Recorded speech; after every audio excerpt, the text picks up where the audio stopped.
Coming up next here on Channel 6, Ed and Arie and Emmo will wrap up the 77th running of the Indy 500 live next after this timeout. The Indianapolis 500 is sponsored in part by Hardee's, Target, and Dodge.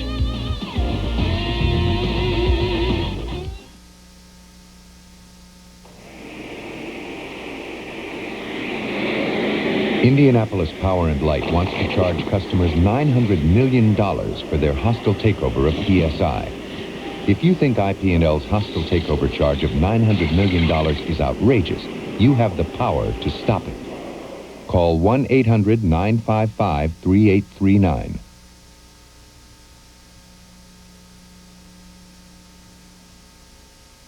If you're going to hunt fish, I say, what better place than a lake named Lure, to which we unveiled some lethal weapons.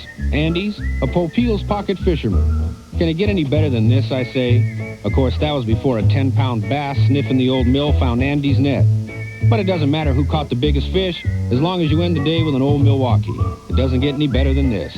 For a chance to win a $10,000 shopping spree at Bass Pro Shops, check out an old Milwaukee display. Ever since he won the 1990 Indy 500, all Arie Luyendyk has thought about is winning another. So when he gets behind the wheel at this year's Indy 500, he'll be all through playing around.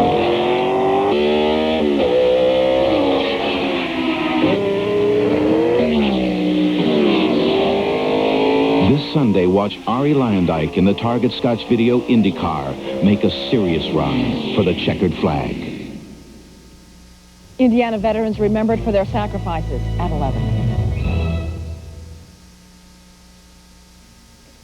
Good evening, everybody, and welcome to our race wrap-up show.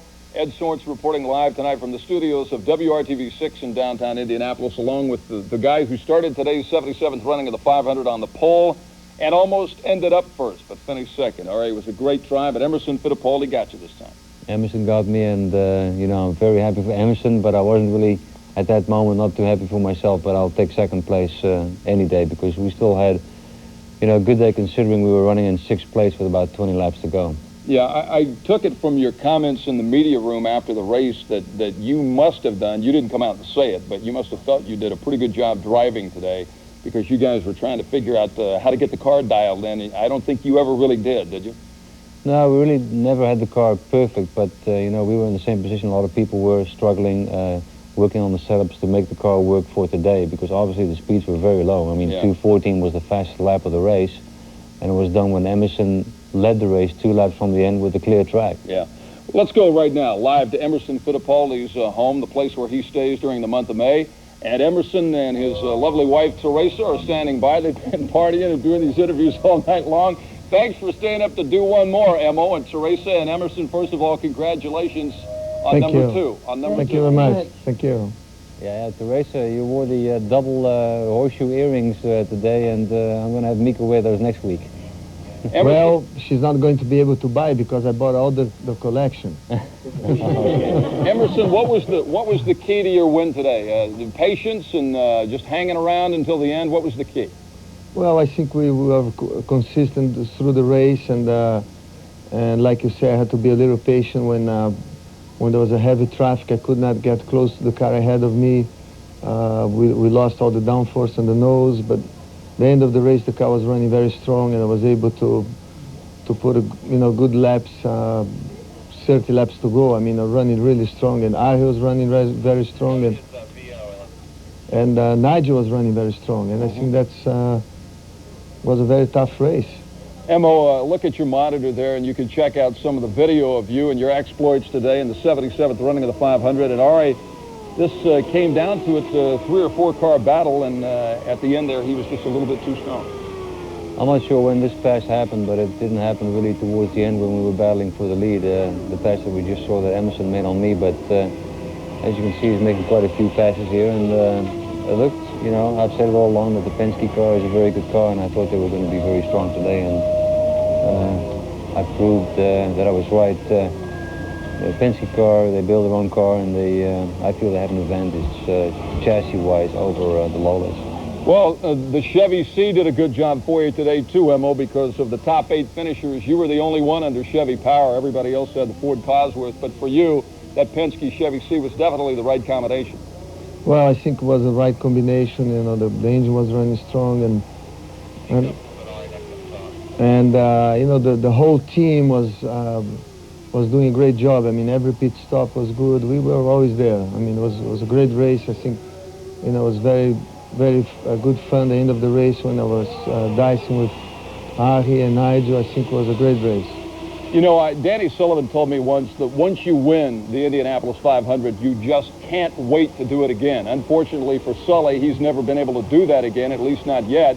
How sweet was it the second time around for you? Did winning it the first time make you appreciate today more?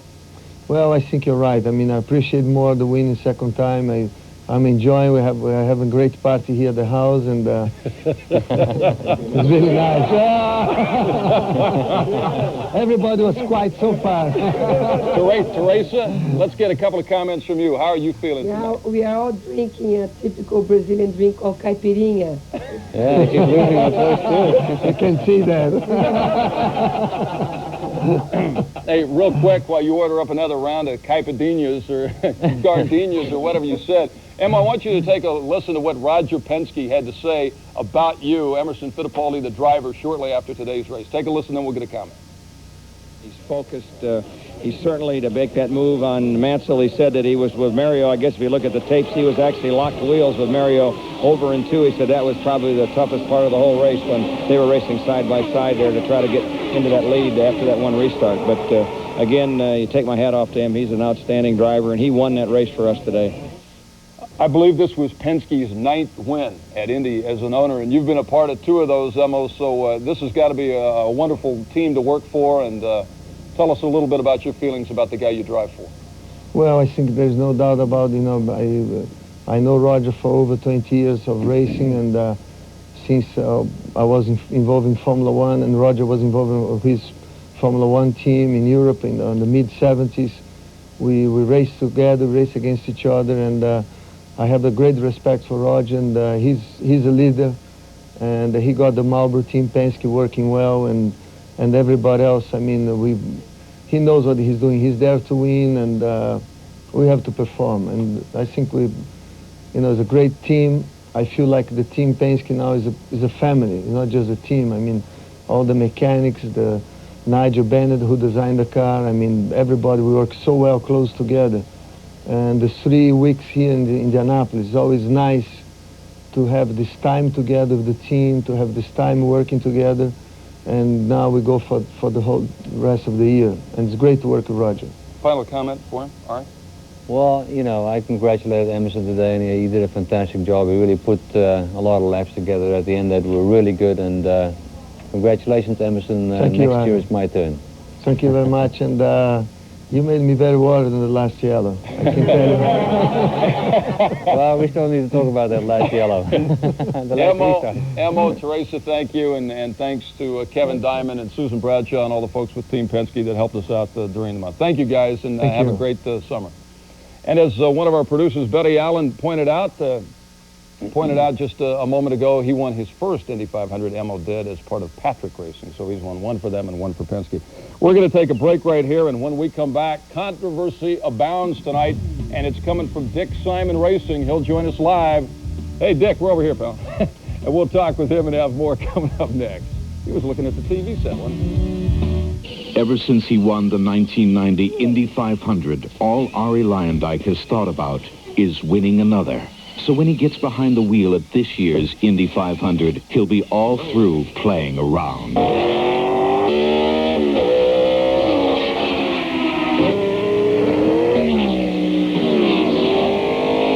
This Sunday, watch Arie Luyendyk in the Target Scotch Video IndyCar make a serious run for the checkered flag.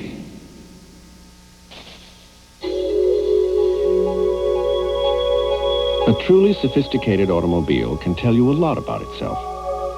In the placement of its controls and switches, in their feel and ease of operation, in the information the car gives you.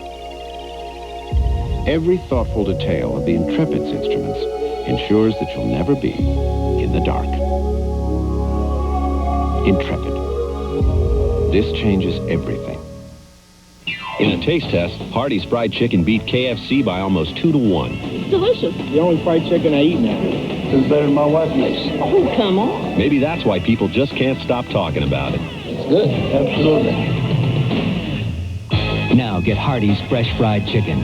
Fast. At Hardee's new Speed Zone drive-thru. Get Hardee's 8-piece chicken box with 4 biscuits for only $5.99. And get it in 60 seconds. Guaranteed. The new Speed Zone drive-thru. Only at Hardee's.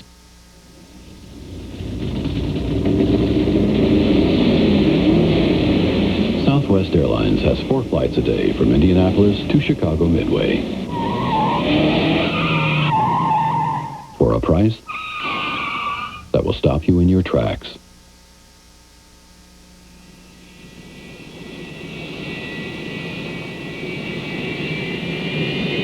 Fly Southwest Airlines. It's just plain smart. Welcome back, everybody, to our 500 wrap-up show. Ed Sorensen joined in studio tonight by Arie Luyendyk. There was a protest filed following today's race by Dick Simon. One of the drivers he had in the field, Raul Boesel, finished 4th today. Now, both Boesel and Simon felt that Boesel was unfairly penalized a couple of times and that he should have won the race, not Emo. Scott Hoke spent today as part of Raul Boesel's pit crew. He has a live report. We have a live interview, rather, coming up with Simon momentarily. First of all, Scott's report on Boesel's day. Let's go to the front row.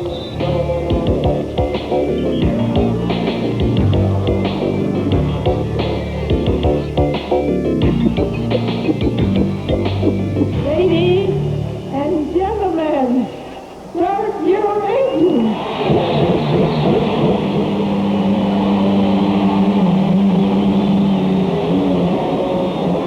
From the very start, this was the place to be. Raul Boesel, car number 9, had perhaps the best car all day long. He led the first 17 laps until Jim Crawford's spin brought out a yellow. It was the beginning of Boesel's problems with penalties. A stop and go for passing Mario going out of the pits dropped him deep in the field. But that was the beginning of his fight back to the front. Come on, baby! Late in the race, under green, 32 laps left. We're in 3rd. We got Mario and Mansell up on it. This is very big. just as Boesel entered the pits, a yellow came out for a stalled car. Boesel had his eyes on the lead, but then came this exchange between Boesel, mechanic Rich Simon, and team engineer Julian Robertson. You have got to pit. Pit now. Why? Tell him!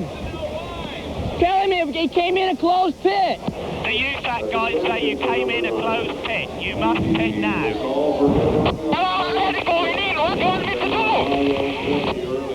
At the point Boesel returned, he briefly had the lead and was prepared to go the distance, but the penalty dropped him back again. Even though Simon's scoring shows Luyendyk, Mansell, and Fittipaldi had passed under the yellow with only a few laps left, Boesel would finish a very disappointing fourth in a race he thinks he should have won. I was going to the lead at the time. You know, I'm disappointed. It's got to be a very emotional thing for you, too. I mean, this is the biggest race in the world. Well, it's not just today. It's work all my life for that. You know, when you have a chance, you have a chance. And the more I think, the more I get, disappointed. This is Scott Hoke reporting.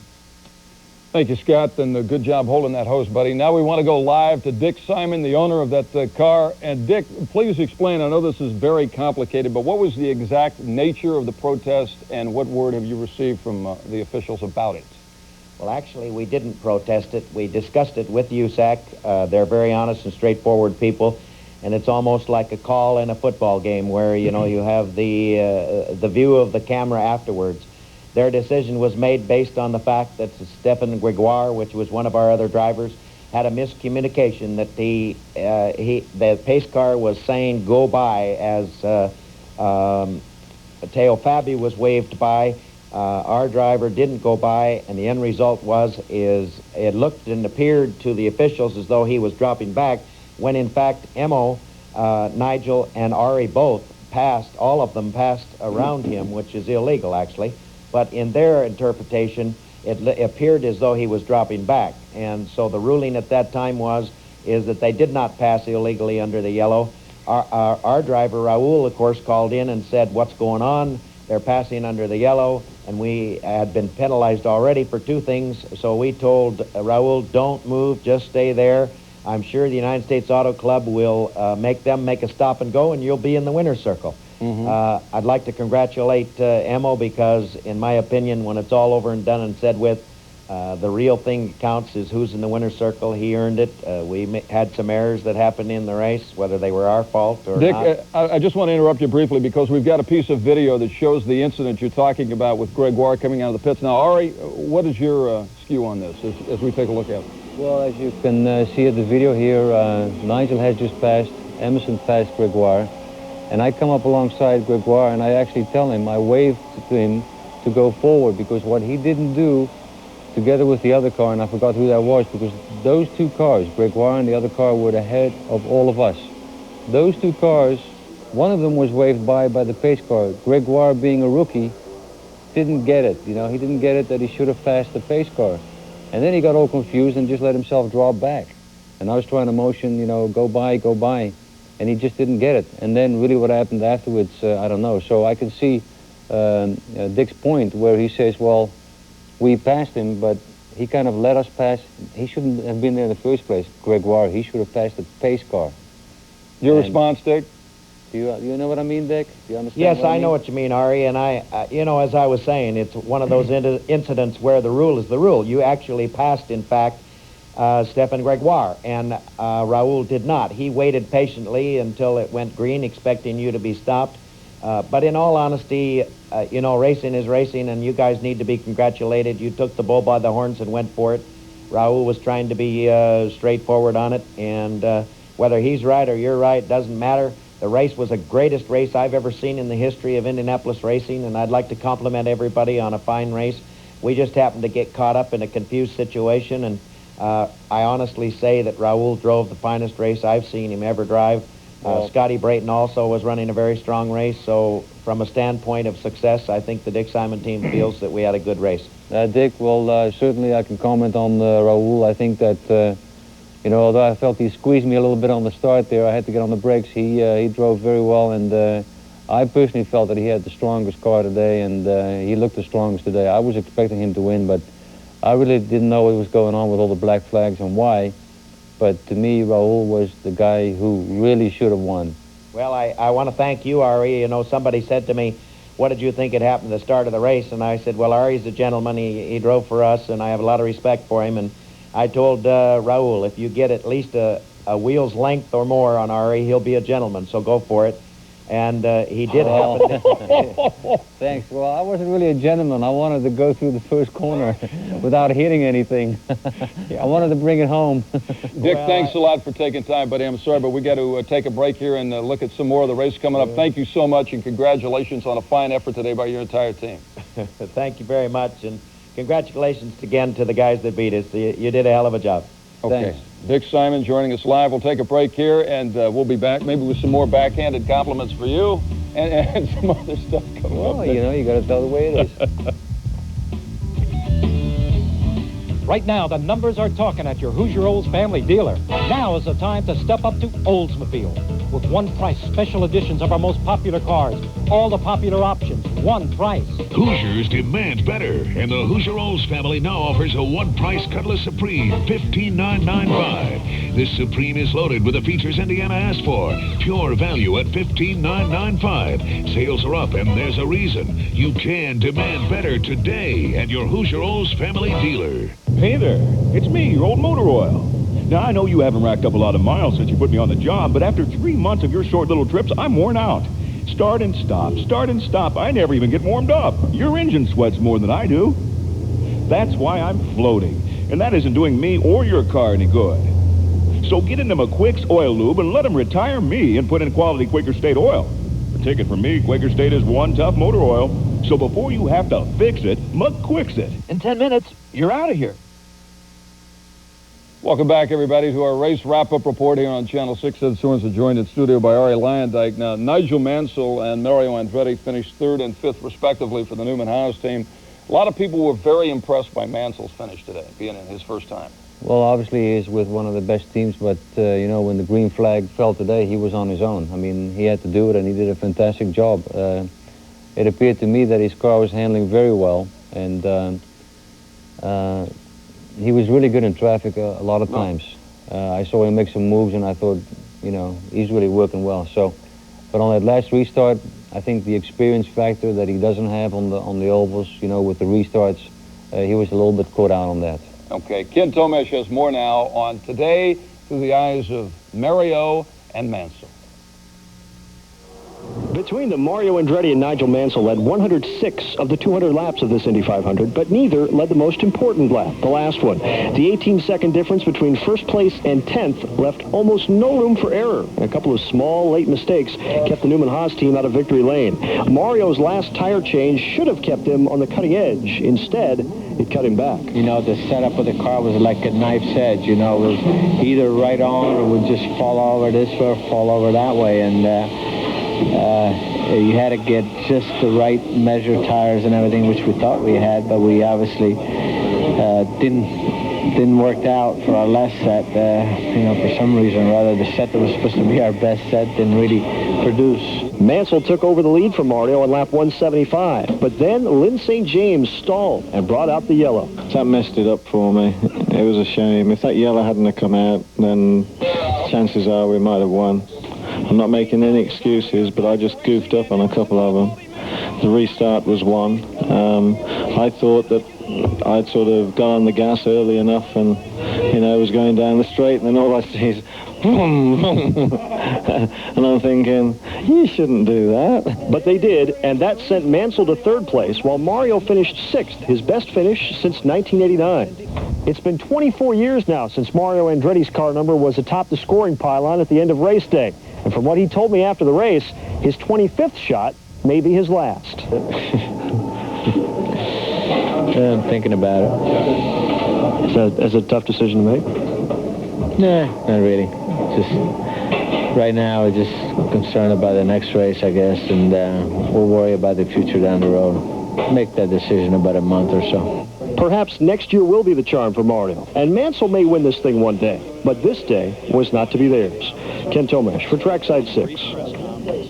Thanks, Ken. Arie, as we take a look at some video of you today, you aren't really that enthralled with the changes in the course, are you? Well, I thought it took away a lot of the, you know, the real racing, you know, the side-by-side through the corner stuff. I mean, we saw it today occasionally, but not like we used to in the old days, like last year and the year before. This thing right here at the start of the race, this is what you were talking about with Dick. Coming down for the first corner, we see we're side-by-side, and now Rahul is just a little bit ahead.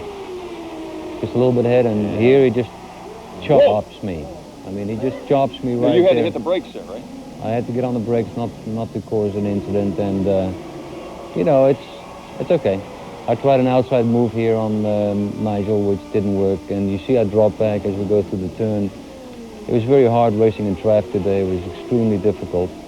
You just had to get the pass done before you got to the turn. You absolutely had to. You had to have the other guy well before the corner. Pit stop strategy was very crucial there. As you can see here, I'm changing a wicker belt on the rear wing. We changed a lot on the car today, on the front and the rear wings, but never really able to find that great setup. But Nigel passed me as I got held up in traffic, and I had to get out of the throttle. That happened a lot. This pass is amazing. Well, that's when I got such a draft off of Emerson and Nigel on the restart, and passing Nigel going into turn one, going around the outside there was definitely a very thrilling experience. I mean, it was a great pass, and I really enjoyed it after I just did it too. I said yes, you know. All in all, though, it must have been a fairly satisfying day for you, but as we talked about Emo and Danny Sullivan, once you've won this thing once and you come so close again, you hate to lose. Well, you really want to win it again, obviously, really bad, and, you know, I felt a little disappointment after the race, but now, considering, you know, being here for a whole month, we had no crashes, we had no mechanical failures, the team did a great job. Won the pole. We were in pole position, and we finished second, and we got 17 points towards the championship, so... You know, it's great. Not a bad deal. And we'll be back and show you how the field stacked up at the end of 500 miles after we take a break here. Be right back. Trackside 6 is sponsored in part by Target, Dodge, and Hardy.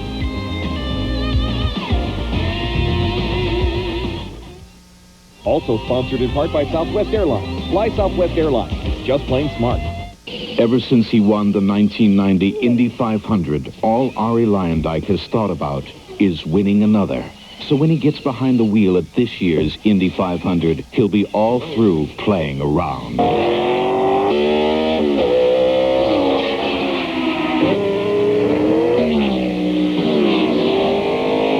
This Sunday, watch Arie Luyendyk in the Target Scotch Video IndyCar make a serious run for the checkered flag. In a taste test, Hardee's fried chicken beat KFC by almost 2-1. It's delicious. The only fried chicken I eat now is better than my wife makes. Oh, come on. Maybe that's why people just can't stop talking about it. It's good. Absolutely. Now get Hardee's fresh fried chicken, fast, at Hardee's new Speed Zone drive-thru. Get Hardee's 8-piece chicken box with 4 biscuits for only $5.99. And get it in 60 seconds. Guaranteed. The new Speed Zone drive-thru. Only at Hardee's. We know how to help you save on Dodge Caravan during the National Minivan Sale. Let's say you want both elegance and value. Then check out this Grand Caravan LE. You can get up to $2,600 in total savings, including sale prices on luxury options like leather trim seats, CD player, ABS brakes, and more. Only at the Minivan Store. See your nearest Dodge dealer. We know how to help.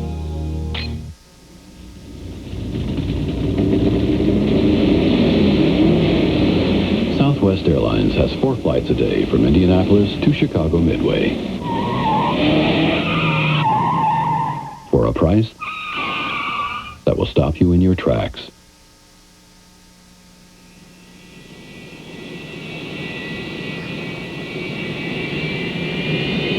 Fly Southwest Airlines. It's just plain smart. Mo takes the checkered flag, but not without controversy. From orange juice to an outraged race team, one of the greatest 500s ever. You'll see it all here next. The race leaves some partiers with a bad hangover and a night in jail. Mother Nature waits for the checkered flag, but when the clouds rolled in, they brought with them nasty weather. Plus, the rest of the day's news next on 6. Okay, thanks, Clyde Dion. See you guys in a second. Time of the race today, 3 hours, 10 minutes, and 49 seconds. Average speed, 157.2. Arie still holds the record there. A lot faster than that back in 1990. Margin of victory, 2.8 seconds. Fastest lap, 2:14.8 by Mo on lap 198. Let's look at the final 33 and how they finished. Danny went out real early. Nelson and Stan Fox ended up in row 11 there, if you can look at it that way. And then we've got Paul Tracy, Jeff Andretti, Roberto Guerrero. Continuing to look backwards, Robbie Gordon, Jeff Brabham, and Lynn St. James. And then we got Jim Crawford, Dominic Dobson, and Arie's buddy from Scottsdale, Didier Tays. And 21 down through 19, Willie T., Tony B., and Stefan Gregoire. The fastest rookie of the year, Hero, Gary B., and Eddie Cheever. Cheever worked his way up pretty well there, didn't he? Right. David Jones, Kevin Kogan, and Jimmy Vassar. And then Big Al started 23rd, I believe. Stefan Johansson and John Andretti. Good finish for John, 10th. Yeah. Teo Fabi, Al Jr. and Scott Goodyear, they just swapped positions this year. And then Scott Brayton, Mario ended up 5th. Raul Boisel and Nigel, Arie, and Mo. Oh, so close, huh? Close, but not close enough, eh? Been great working with you once again. You have a great summer. Hope you win that points title. And I'd like to say to all the viewers, we'll see you next year when I come back. All right, buddy. For Arie Luyendyk and all the Trackside 6 crew who've done a tremendous job again this May, I'm Ed Sorensen. We've got some pictures of the 77th Indy 500 to leave you with right here. And then Channel 6 News at 11 with Clyde Lee and Deion Willis. Good night, everybody. Good night.